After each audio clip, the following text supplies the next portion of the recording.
হ্যাঁ বন্ধুরা, আমরা দেখতে পাচ্ছি একটা সিরিজ যার প্রথম সংখ্যা হচ্ছে 1, দ্বিতীয় সংখ্যা 8, তৃতীয় সংখ্যা 27।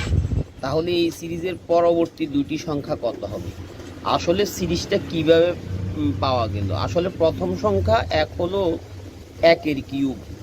যে কোনো প্রথম সংখ্যা 1 হলো 1-এর কিউব, 1 পূরণ 1 পূরণ 1 সমান সমান 1। দ্বিতীয় সংখ্যা হচ্ছে 2-এর কিউব, মানে 2-কে 3 বার গুণ, 2 পূরণ 2 পূরণ 2, তাহলে 2-কে 3 বার গুণ, 2 দুগুণে 4, 4 দুগুণে 8। আর তৃতীয় সংখ্যাটি পাওয়া গেল 3-এর কিউব, তার মানে 3-কে 3 বার গুণ, 3 পূরণ 3 পূরণ 3 সমান সমান 3 তিরিকা 9, 3 9 27। তাহলে চতুর্থ সংখ্যাটি হবে 4-এর কিউব, অর্থাৎ 4-কে 3 বার গুণ, 4 পূরণ 4 পূরণ 4, তার মানে হলো 4 4 16, 4 16 64। এর পরের সংখ্যাটি হবে 5-এর কিউব।